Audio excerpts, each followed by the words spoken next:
Master Async and Await and Dependency Injection in SwiftUI with the builder pattern for cleaner, more efficient iOS apps. As you can see on the screen, we are able to fetch different types of payloads such as users, products, and orders. Using the builder pattern will simplify the API requests by breaking setup into smaller and reusable functions.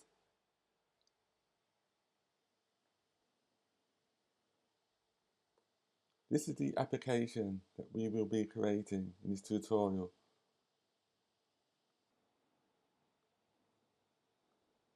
Don't forget to subscribe for more Swift and SwiftUI tutorials.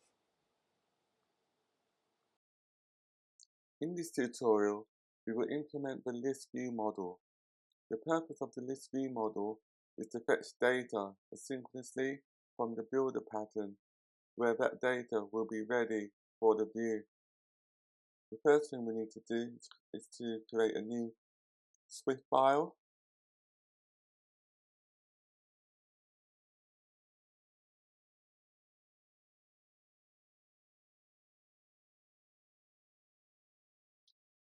Name the file list view model.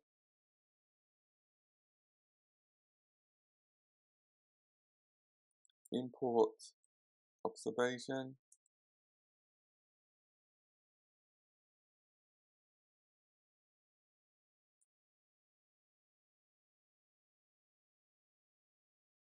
Type the following at main actor.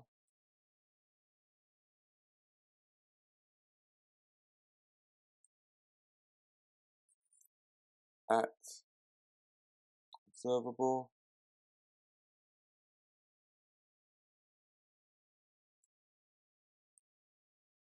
Class list view model. So at the moment what we've done, we have imported, or we're using at main actor, and the purpose of that is to ensure that the code in this class runs on the main thread, which makes it safe when updating the UI elements on the view that we will be creating later. And the purpose of using at observable is to detect any changes in that class, in this view model, and then publish the changes to the UI view that we're creating later.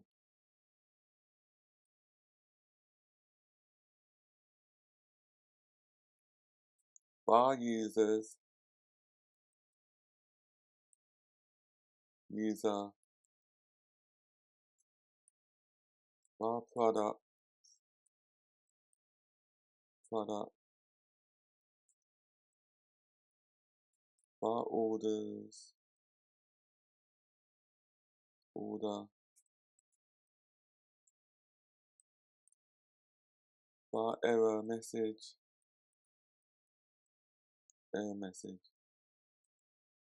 which is optional.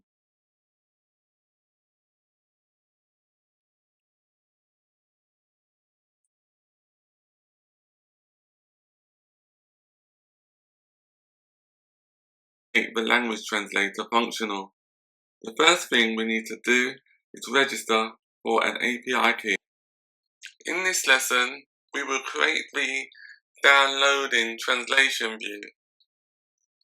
So within the application, when the user enters the text that they want to be translated, for example, if I enter hello, and I want that to be translated from English to Spanish, when I click on translate, you'll see a view above here, which will display the word downloading.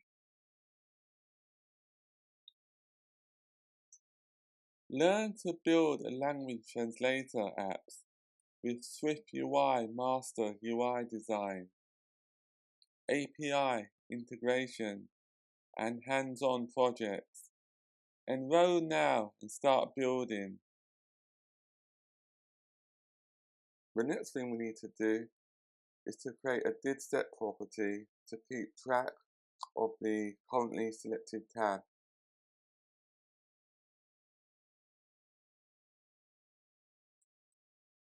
Var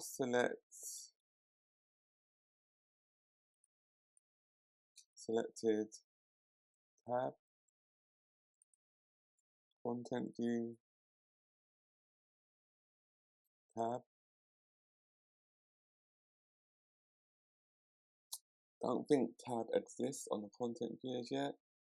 So yeah, it doesn't. So we need to create that.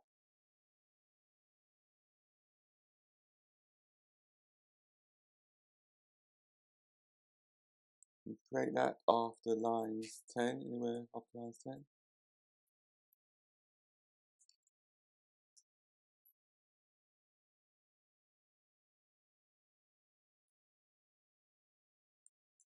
So we need to create an enum, which is called tab, string, case, irritable. And we need to loop through each of the cases. So we also need identifiable case users equals users, case products equals products, case orders equals orders,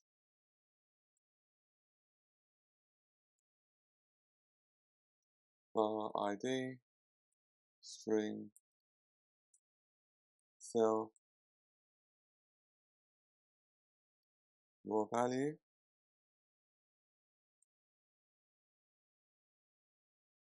And the purpose of the var ID for the raw value is because each tab has a unique identifier, which is the raw value.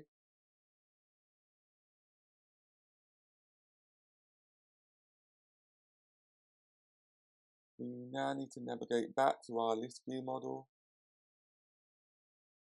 and complete the implementation for the selected tab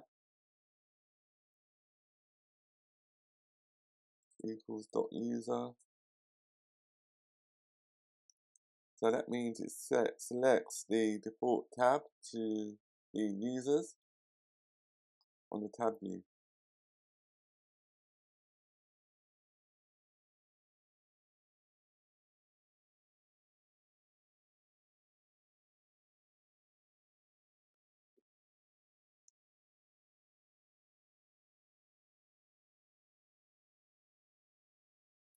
Just compile it.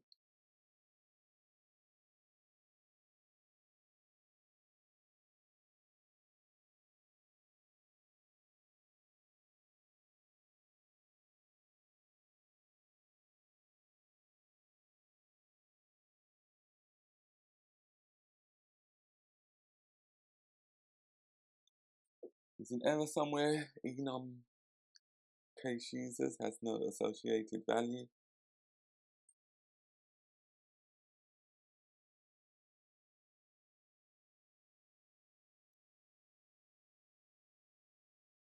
Case users equals users.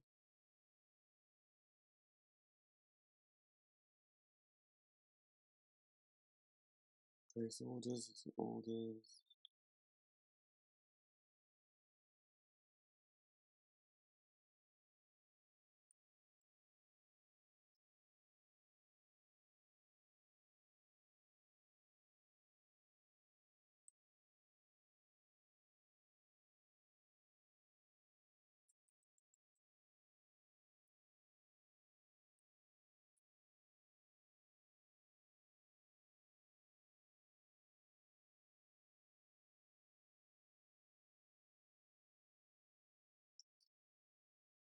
I don't know, it seems like there was an Xcode corruption, but I don't know where this part came from that I'm selecting.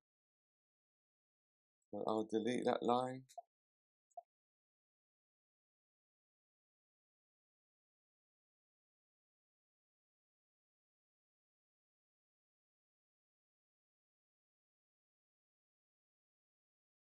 I think I know what the problem is. I need to include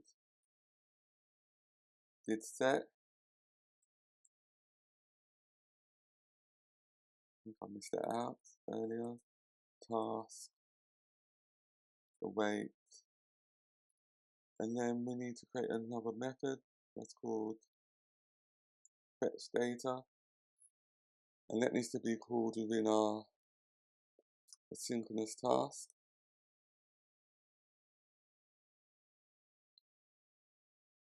So anywhere after line 26, just add the following method: function fetch data for tab, content view tab, async. Now we need to return back to line 23 and then call our fetch data method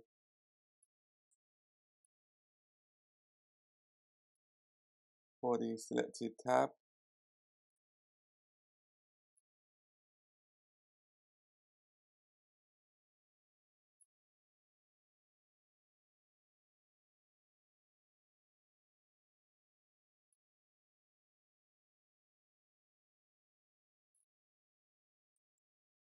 We also need to create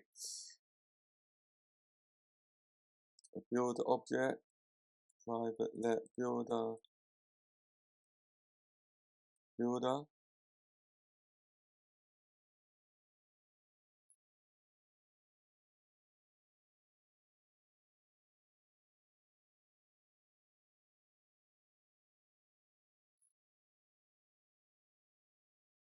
then we need to create our initializer,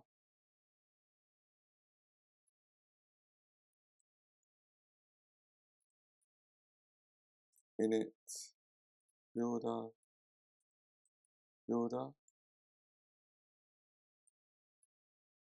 self.builder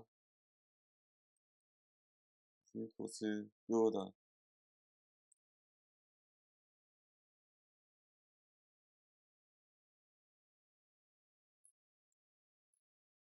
And this initializer accepts a builder as a dependency.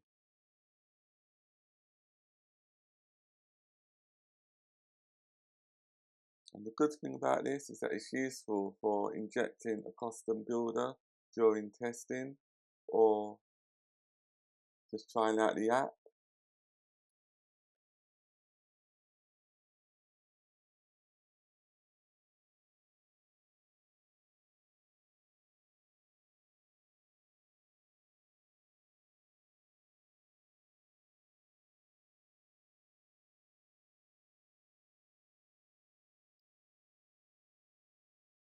Within our fetch data method, we need to have a do switch statement. And the purpose of this is to select the right payload that is needed for the UI. And that payload is dependent on the tab that was selected. Users equals, what should be users, equals try await builder fetch data users dot users, it should be.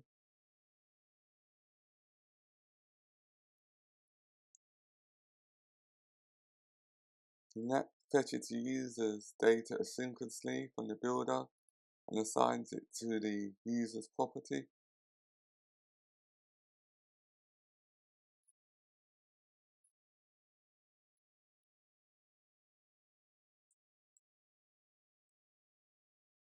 The next case is products. We do the same thing. I'll just copy line 41.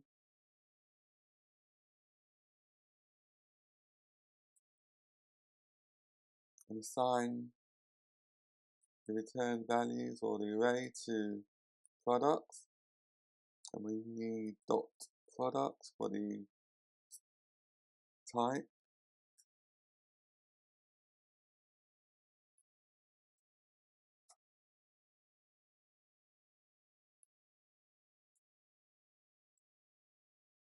And then we do the same for orders.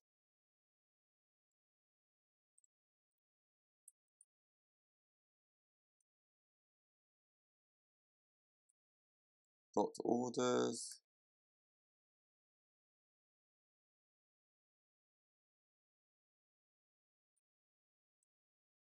We attempt to capture any errors that might happen. For example, if the fetching failed,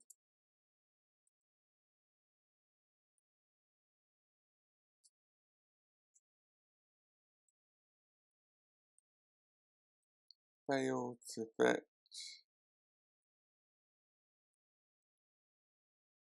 tab dot raw value.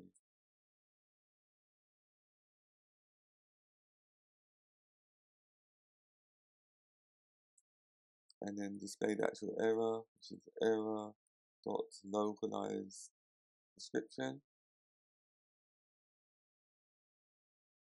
Let's compile it.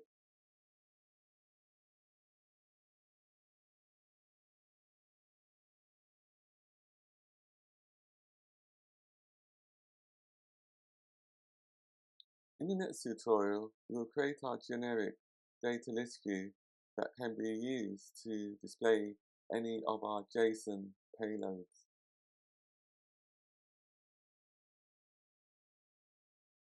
Don't forget to subscribe for more Swift and SwiftUI tutorials.